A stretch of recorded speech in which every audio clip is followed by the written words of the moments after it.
पहले ये फोटो देखिए धर्मेंद्र प्रधान जी की सोनम वांगचुक के साथ, और अब ये वीडियो देखिए। आज 20वें दिन सोनम वांगचुक को दिल्ली पुलिस जंतर मंतर से अपने साथ जबरदस्ती उठाकर लेती गई।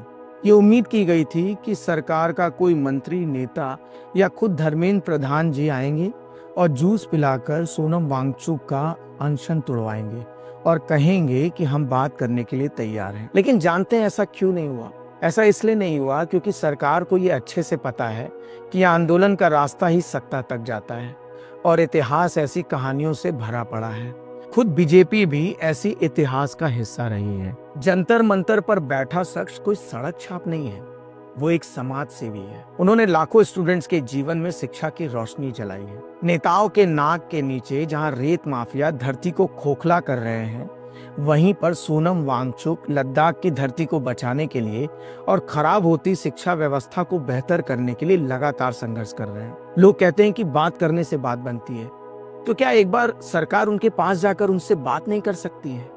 क्या सोनम वांगचुक बातचीत के अधिकार के लायक भी नहीं है? जब कोई नौकरी के दौरान ठीक से काम नहीं करता है या फिर कुछ गलत करता है तो उसे हल्की चेतावनी दी जाती है। जब वो व्यक्ति उसी गलती को दोबारा दोहराता है तो फिर उसे या तो डिमोट किया जाता है या फिर उसे सबक के रूप में कुछ सजा दी जाती है ताकि वो दोबारा ऐसी गलती ना दोहराए। लेकिन अगर कोई बार बार एक ही गलती करे और उसे नजरअंदाज भी करे तो क्या उसे नौकरी से निकाल नहीं देना चाहिए? आखिर धर्मेंद्र प्रधान भी तो शिक्षा मंत्री के रूप में नौकरी करते हैं ना, उन्हें भी तो सैलरी मिलती है, उन्हें भी तो रिटायरमेंट के बाद पेंशन मिलेगी।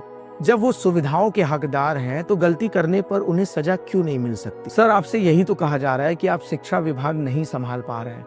आए दिन पेपर लीक की खबरें होती हैं, बच्चों का जीवन बर्बाद हो रहा है, बच्चे आत्महत्या कर रहे हैं।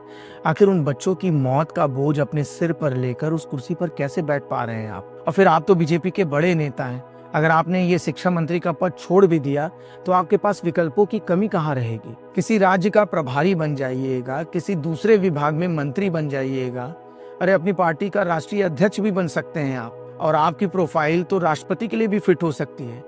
फिर शिक्षा मंत्री ही क्यों? जनता का वोट पाकर पार्टी मुख्यालय में लड्डू खाने की खुशी मिलती है तो उसी जनता की नाराजगी झेलने का भी साहस आपके अंदर होना चाहिए। लेकिन शिक्षा तो देश की रीढ़ है, यही टूट गई तो देश औंधे मुंह गिर जाएगा। अगर आप इस्तीफा नहीं दे सकते तो कम से कम बात ही कराइए, देखिए कि वो क्या कहते हैं, उनके क्या मुद्दे हैं, ताकि अगली बार जब आप लद्दाख या दिल्ली में वोट मांगने जाएं तो वहां की जनता सोनम वांगचुक का नाम लेकर आपके नेता को शर्मिंदा ना करे। आखिर आप बात करने जाएंगे तभी तो लोग पूरे भरोसे से कहेंगे कि सबका साथ सबका विकास।